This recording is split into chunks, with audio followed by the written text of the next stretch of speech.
Boa noite. A CE aprovou um financiamento adicional de 23 milhões de contos para a rede portuguesa de gás natural. A Comissão das Comunidades acabou por aprovar esta verba ao fim de cerca de um ano de negociações com o Governo de Lisboa. A decisão insere-se numa iniciativa de apoio ao desenvolvimento de redes energéticas em Portugal, na Irlanda e na Grécia. A Comissão Europeia aprovou hoje a concessão de 300 milhões de ECU, cerca de 54 milhões de contos, destinados a financiar projetos de interesse comunitário no domínio energético nos países atingidos pelo objetivo número 1, Portugal, Grécia e Irlanda. Para Portugal, cujo projeto se encontra numa fase mais adiantada, o financiamento comunitário permitirá a construção do terminal e da estação de gasificação capaz de recepcionar o gás natural, que a partir do porto de Setúbal irá irrigar toda a região norte e centro, passando por Aveiro, Viseu e Braga. Além disso, e esta terá sido uma das razões que levou o Executivo a aprovar o projeto, o futuro gasoduto irá aprovisionar também a região espanhola da Galiza. O projeto português aparece com algumas ligações a projetos espanhóis, o que permite também dar-lhe uma característica transnacional, situação que naturalmente permite à comunidade ver com outros olhos o projeto. Projeto que, no caso português, está avaliado em cerca de 100 milhões de contos, dos quais cerca de 80 numa primeira fase, onde, de acordo com fontes do Executivo, o apoio comunitário poderá atingir os 23 milhões de contos. Para as indústrias portuguesas, a construção do gasoduto significa uma redução importante da fatura energética. Estão criadas condições para, dentro de uma administração de tarifas que competirá às autoridades portuguesas fazer, reduzir a fatura energética das empresas portuguesas em diferenças substanciais. Não avanço números, mas reduções de 50%, 60%, 70% são certamente possíveis. A aprovação do projeto veio finalmente recompensar a estratégia seguida pelos responsáveis nacionais, que conseguiram ver financiada a construção do gasoduto pelos 15% de margem de manobra da Comissão, não recorrendo por isso ao quadro comunitário de apoio. Mas a Comissão Europeia insiste para que a futura exploração do gasoduto não seja do tipo monopolista. Rede portuguesa de gás natural mais próxima da realidade. Sr. Secretário de Estado, boa noite. Se não tivesse vindo este apoio da CEE, o projeto ficava inviabilizado? Era difícil que fosse viabilizado, sobretudo na filosofia que o Governo definiu, que foi a de o projeto vir a ser desenvolvido por empresas privadas. E, portanto, este apoio é importante para se atingirem taxas de rentabilidade do projeto que aliciem o cofinanciamento por parte de empresas privadas. Essas empresas privadas vão ser, como é evidente, tanto portuguesas como estrangeiras. Vai ter que haver um concurso público. Vai haver concurso público e constituíram-se, entretanto, empresas portuguesas que naturalmente serão bem-vindas para investir neste projeto, a par das empresas privadas estrangeiras que têm grande conhecimento e grande experiência na área do gás e que se mostraram interessadas pelo projeto e que conseguimos aliciar e mostrar a credibilidade do projeto que vamos desenvolver em Portugal.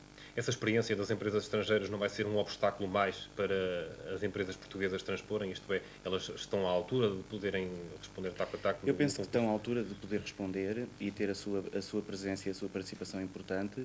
No entanto, não podemos esquecer que é uma área, a do gás, nova no nosso país, do gás natural, e nesse sentido não podemos cometer erros e correr riscos de vir a desenvolver um projeto com a dimensão e a importância que este tem para o país, sem ser com empresas que tenham já experiência neste domínio.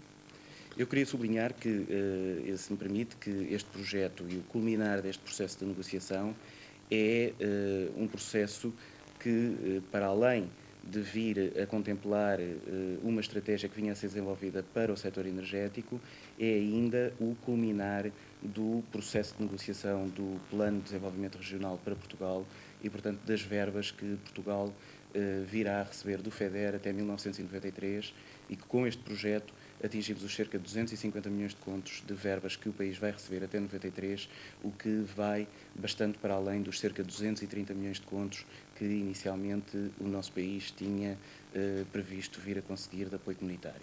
Porquê é que é tão importante esta introdução do gás natural? Olha, porque, por um lado, vem diminuir a dependência do nosso país em petróleo. E esse é um fator fundamental para diminuir a debilidade do que eu tenho chamado o calcanhar daqueles que o país tem no setor da energia. Por outro lado, o gás aparece a concorrer com outras formas de energia. portanto vai introduzir uma dinâmica que até agora não tem havido de concorrência entre gás, eletricidade, produtos petrolíferos para satisfazer determinadas necessidades energéticas. O gás natural é, por sua vez, também um combustível limpo, um combustível que tem muito poucos impactos ambientais negativos e, consequentemente, com as preocupações ambientais que naturalmente hoje se vivem, é um combustível adequado para a satisfação de uma série de necessidades.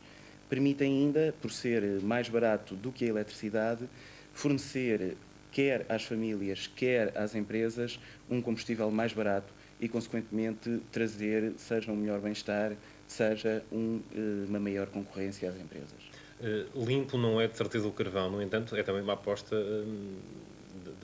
no setor energético em Portugal. É também uma aposta porque o carvão vai também contribuir para diminuir a nossa dependência excessiva de um único produto que é o petróleo e que, como se sabe, tem preços que nunca conseguimos controlar.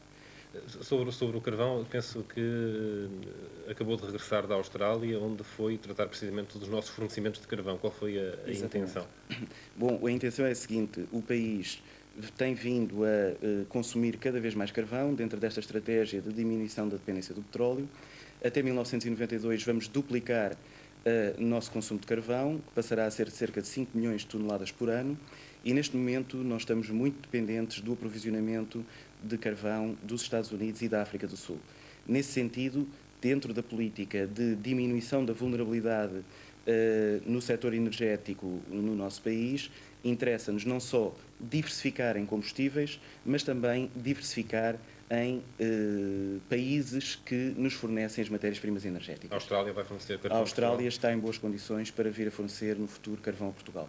O Secretário de Estado já falou várias vezes da dependência excessiva de Portugal em relação ao petróleo e aos preços, à variação dos preços do petróleo. Eu tinha mais uma pergunta para si, mas agora pedia-lhe que esperasse um minuto, porque preocupados com a queda do preço do petróleo devido ao excesso de produção, estão os países produtores que se reuniram hoje de emergência em Genebra. Os 13 ministros da OPEP não chegaram a um acordo definitivo, mas já concluíram que a produção tem de diminuir para que não seja ultrapassado o limite mínimo dos $18 por barril. Em Genebra, na Suíça, os 13 países da OPEP estão a tentar chegar a um acordo para diminuir a sua produção diária de petróleo. O acordo deverá ser alcançado até o fim desta semana, mas o consenso é já generalizado. Os ministros estiveram todos de acordo na reunião de emergência do Comitê de Controlo e Vigilância da OPEP.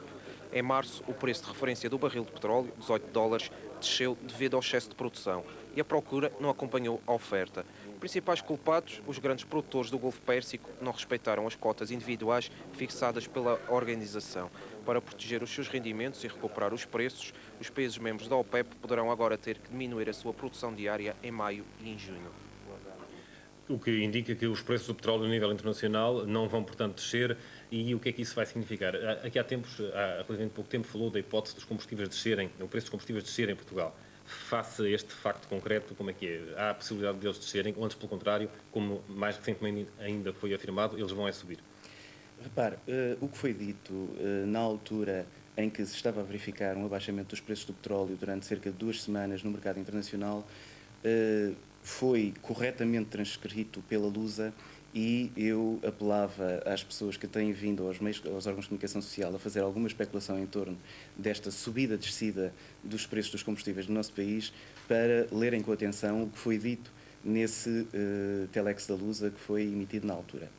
E eu sublinho o seguinte aspecto: era referido que a alteração dos preços dos combustíveis no nosso país está bem definido pela Lei do Orçamento do Estado e é uma competência, em última análise, da Assembleia da República, o repor o imposto sobre os combustíveis derivados do petróleo dentro dos limites que anualmente são aprovados pela Assembleia da República.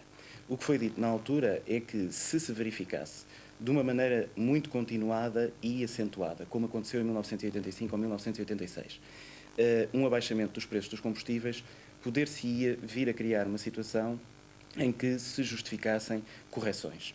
Naturalmente que os países produtores de petróleo estão atentos a essas situações, aprenderam a lição de 1985 e 86, não querem que o preço do barril do petróleo volte aos $8, como aconteceu em 85 e 86, e aí está a reunião, e agora resta-lhes entenderem-se para fazerem os cortes na produção, de forma a voltarem a equilibrar a oferta e a procura e, desse modo, travarem o afundamento dos preços. Portanto, aquele cenário que previu não se irá verificar e então não vão descer os preços em Portugal. Tal como era dito, referia-se que se eventualmente essa situação de 85-86 se verificasse, o que também era afirmado que era muito pouco provável que acontecesse, dado que os países produtores estão já, passa a expressão, escaldados com a situação que viveram em 85-86, isso mesmo assim só se poderia vir a verificar daqui a alguns meses e para haver justificação para uma correção, tal como a Lei do Orçamento do Estado define, era necessário que durante mais de 3 meses se verificassem portanto, o imposto sobre os produtos derivados do petróleo superiores ao limite máximo que a Assembleia da República autoriza o Governo a cobrar. Muito obrigado por esses esclarecimentos. Muito obrigado. A racionalização dos consumos energéticos é um dos objetivos de um programa que visa reestruturar a indústria portuguesa de fundição e que hoje foi apresentado no Porto por Mira Amaral. O Ministro da Indústria anunciou que estão previstos investimentos nas áreas da inovação tecnológica, gestão da qualidade, proteção do meio ambiente e segurança no trabalho. Nós viemos aqui ao Porto explicar aos industriais portugueses do setor da fundição um programa de reestruturação da fundição que está a ser negociado com a Comissão das Comunidades Europeias e pelo qual o Governo português, através do Ministério da Indústria e Energia, põe à disposição do setor da fundição uma verba de 6 milhões de contos para financiar um importantíssimo programa de modernização e reestruturação deste setor industrial português. Dar às empresas a possibilidade de sobrevivência a prazo é, portanto, o objetivo do Ministério da Indústria. 75% dos 6 milhões de contos anunciados são provenientes do PEDIP, o restante do Orçamento de Estado. As candidaturas deverão ser apresentadas no IAPMEI, em formulários próprios e ao longo de todo este ano. Em Portugal há cerca de 500 empresas de fundição. As 80 maiores representam 90% da produção nacional.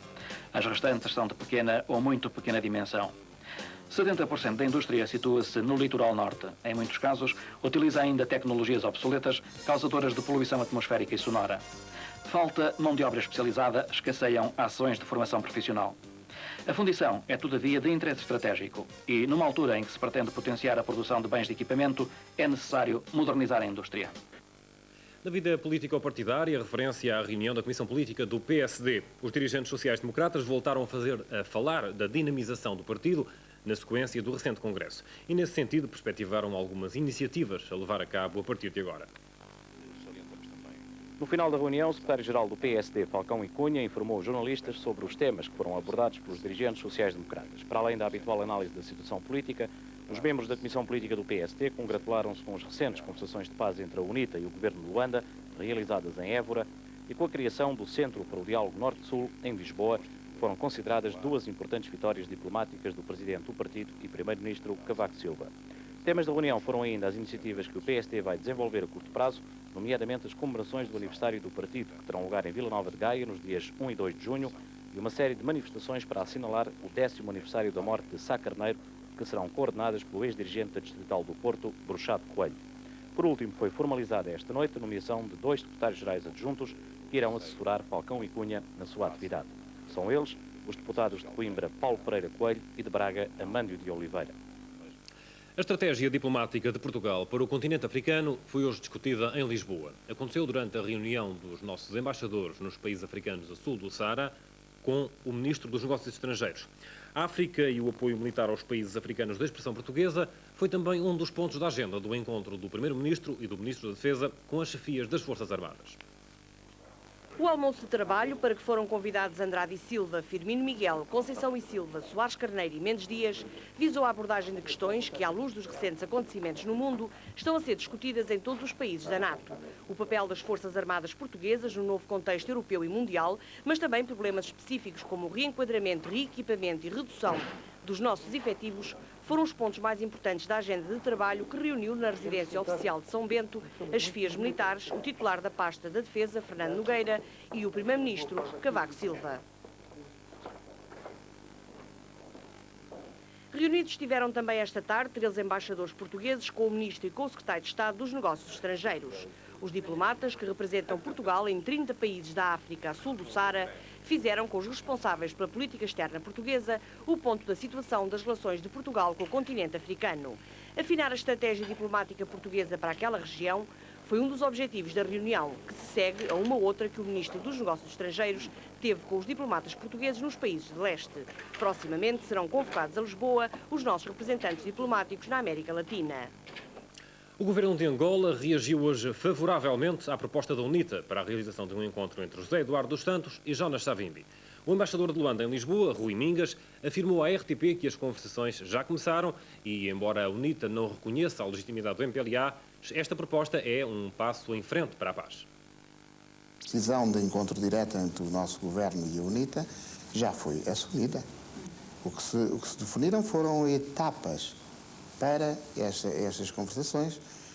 Portanto, nós começamos a um nível mais baixo e, em função da concordância na abordagem dos diferentes pontos, elevar-se ao nível até que isso possa haver este encontro. Mas enquanto as conversações de paz se vão desenrolando, Luanda vive momentos difíceis sem eletricidade e com problemas no abastecimento de água. A sabotagem da UNITA à barragem de Candambé deixou a capital angolana sem luz desde o dia 25 de abril e o concerto pode demorar cerca de 2 meses. Também na República da África do Sul há, finalmente, diálogo entre o governo e a oposição. Ali o objetivo é pôr fim ao apartheid. O presidente do país, Frederic de Klerk, e o vice-presidente do ANC, Nelson Mandela, encontraram-se esta tarde para encetar negociações que se prolongam até sexta-feira. De um lado, Frederic de Klerk com 11 elementos do governo, do outro, Nelson Mandela à frente da delegação de 11 membros do ANC. O encontro é no palacete de Groote Schuur, que foi até há pouco tempo residência oficial dos primeiros ministros sul-africanos. A agenda de conversações não foi revelada, mas sabe-se que as delegações discutem os entraves à revisão constitucional. No início do encontro, de Klerk e Mandela prometeram empenhar-se a fundo para abrir caminho às negociações constitucionais sobre a partilha do poder.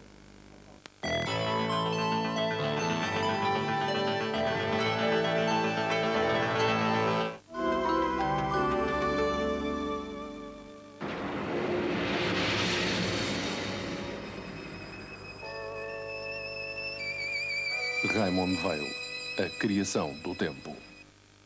Não lhe conhecemos o rosto nem o nome, mas sabemos que é mais um membro do Clube dos Milionários Anónimos do Totoloto. É de Lisboa e ganhou 76.618 contos. Você pode muito bem ser o próximo milionário. É fácil, é barato, dá milhões.